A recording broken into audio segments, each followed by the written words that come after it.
Hello guys, and we are the group 4. Learning objectives is to identify what is engagement, to recognize community engagement, to understand your relationships, try understanding yourself. Good day guys, I am Ednar Sicantel and I'm here to discuss about the community engagement. So, what is community engagement? Community engagement is defined as the process of working collaboratively with the true groups of people associated by relative location, hobbies or similar situation to address issues affecting those people's well-being. It is a powerful vehicle for bringing about environmental and behavioral changes that will improve the community and its member health. It frequently involves partnership and alliances that helps mobilize resources and influence systems. Projects that give a product of service to a single person, a group, or an entire community. Filing a volunteer shift at local group, developing social media tools for an organization, or producing a community moral are just a few examples. Community engagement may also be seen as a progression of community participation. A particular collaboration is likely to progress along this continuum towards increased community particular participation over time, and any given collaboration is also likely to change in our ways. Most importantly, while communicating involvement can occur during short-term initiative, and it typically incorporates and grow in a long-term collaborative that transcend beyond a particular health issue to address a variety of social, economic, political, and environmental variables that influence health.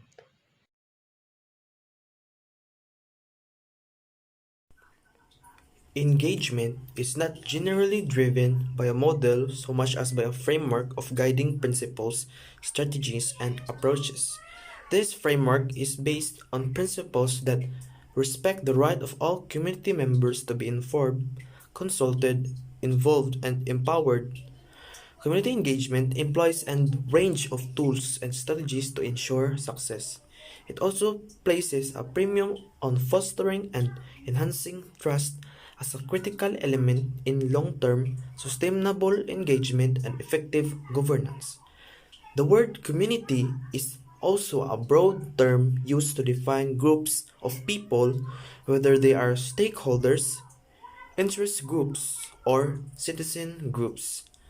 A community may be a geographic location, community of place, or a community of similar interest, or a community of practice, or a community of affiliation or identity, such as industry or sporting club. Community engagement is therefore a strategic process with a specific purpose of working with identified groups of people, whether they are connected by geographic location, special interest, or affiliation, to identify and address issues affecting their well-being. The linking of the term community to engagement serves to broaden the scope, shifting the focus from the individual to the collective, with the associated implications for inclusiveness to ensure consideration is made of the diversity that exists within any community. In practice, community engagement is a blend of science and art. The science comes from sociology, public policy, political science, cultural anthropology, organizational development, psychology, and social psychology and other disciplines. It also comes from organizing concepts drawn from the literature on community participation, community development, constituency building, and community psychology. The art comes from the understanding, skill, and sensitivity used to apply and adapt the science in ways that fit the community and the purposes of specific engagement efforts. The results of these efforts may be differently and can encompass a broad range of structures. Example, coalitions, partnerships, and collaborations. But they all fall under the general rubric of community engagement and are treated similarly in our discussions. So community engagement can be complex and labor intensive and require dedicated resources such as time, funding, and people with the necessary skills.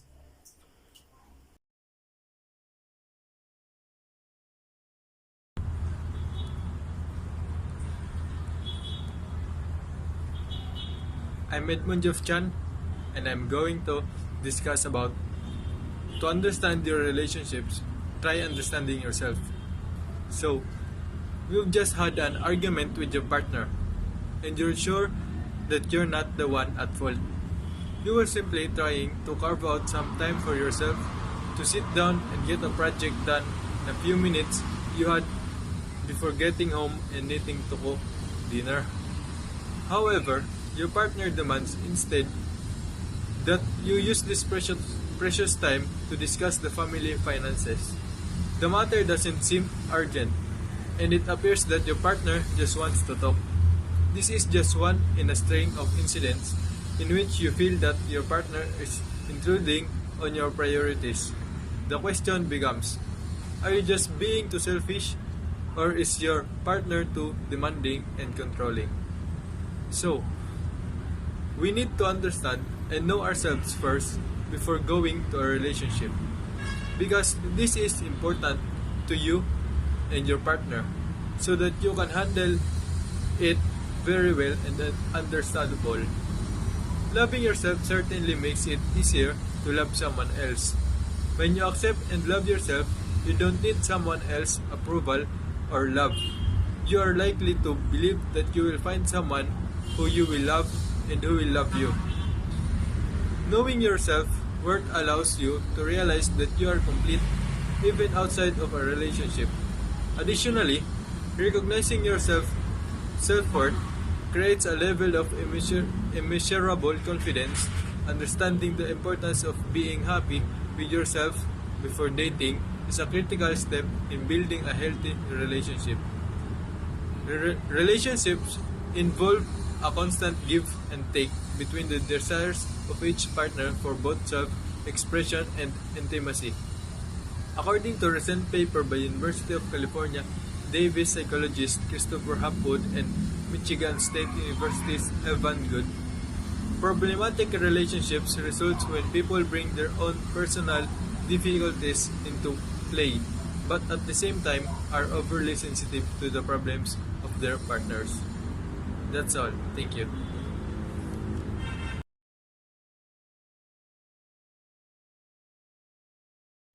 Good day, everyone.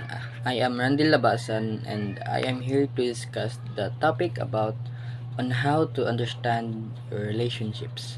Try understanding yourself. So let's start. Interesting, right? In the middle at 90-degree angles, one line represents the dimension of warmth ranging from warmth personal sensitivity. In the view of Hapgood and Good, is a quality rarely examined by personal psychologists, but one that can play a major role in our relationship difficulties. As the authors note, the literature the literature on personality, relationships, functioning, and well-being has been focused primarily on individual differences in the way a person behaves, paying relatively little attention to the perceived impacts of others' behavior. The author used what is called an interpersonal circumplex model to understand relationship problems from the perspectives of the person's own qualities. The person's perception of others is to understand the IPC. Imagine a circle with two straight lines, affectionate to remote, and the other is dominance. ranging from controlling to passive. An additional set of two dimensions intersects with this, yielding another four qualities. To set of two polar opposites, these two-dimension range from meanness to niceness and socially avoidant to attention-grabbing. Altogether, there are 8 personality qualities created by the 4 dimensions, and these form the framework represented by the IPC. Your personality in the terms used by IPC can be described by exactly where you fall within these 4 dimensions. This is personality that you bring to your relationships and which forms part of equation in understanding the source of interpersonal difficulties. For example, you might have a mean streak or be too likely to give in to other people, at least in the ways you describe yourself.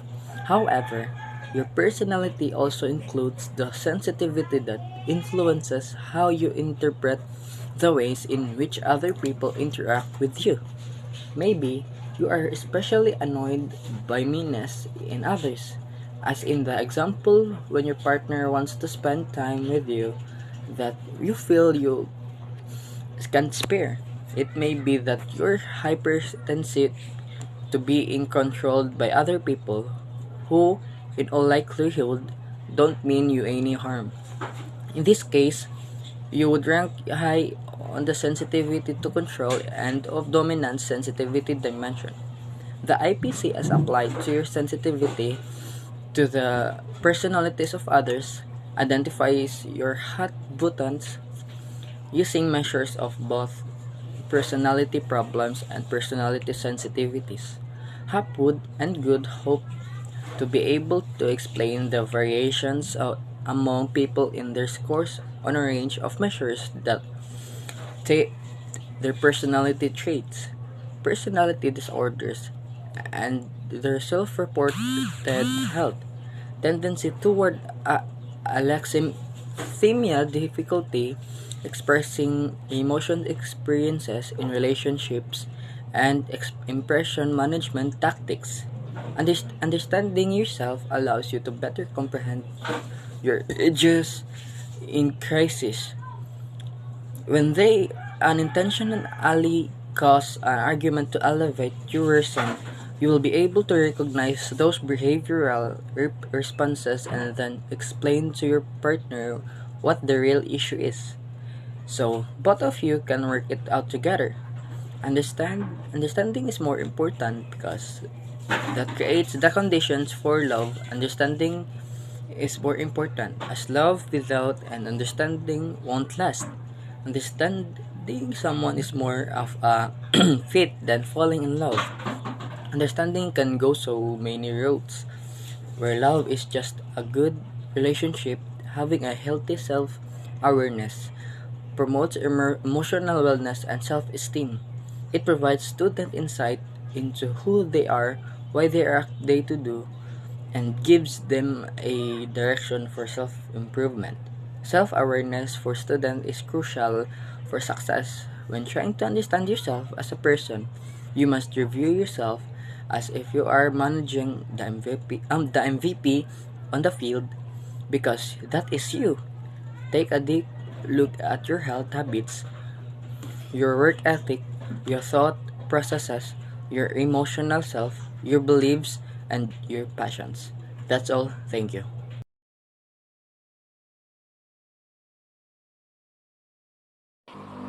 Good day, everyone. I'm GC Lagasan, and I'm here to discuss the importance to evaluate the relationship you have with yourself. It is important to evaluate the relationship you have with yourself. Ask yourself, would you speak to someone else the way you speak about yourself? According to Audre Lorde, caring for myself is not self-indulgence, it is self-preservation. Self-care is about looking after yourself and your mental health. The relationship you have with yourself is crucial to your own well-being and also to creating healthy and happy relationships with others. Being kind to yourself regularly is one of the best things you can do for yourself. Self care can look like different things for different people. For some, self care might be taking time to rest each week. For others, it may be sweating it out at the gym or going for a run outside. Self care could be going for a walk in one's neighborhood, spending time in nature, or seeing or speaking to friends regularly. Here are a few habits you can start today that can bring about a positive change to improving the relationship you have with yourself. So the first is invest in yourself. Spend 15 to 30 minutes each day doing something that uplifts you, like playing basketball or going outside with your friends, or going to outside sports like the the hiking, and what other that can lift yourself. So the second is, when your inner critic or an outer critic finds faults, try to and find truth and exception to what is being said. The inner critic is the part of your mind that views you as flawed and unworthy. The outer critic is the part that views everyone else as flawed and unworthy. The third is, if you stumble or feel you have failed, don't beat yourself up. Act as if you were your own best friend. Be kind and supportive. Do something to wind down at the end of each day. Take a few minutes each day to appreciate yourself. So, why is it important for you to understand yourself and your relationship to others? To understand yourself is to know the way your mind works. This also applies with your relationship to others. It is a vital key to any healthy relationship and can lead to so many amazing things like self-love, an increased sense of confidence, and being a better communicator. And these all in turn lead you to choose better relationships for yourself and to better decision making when it comes to nurturing those relationships in the wisest way possible.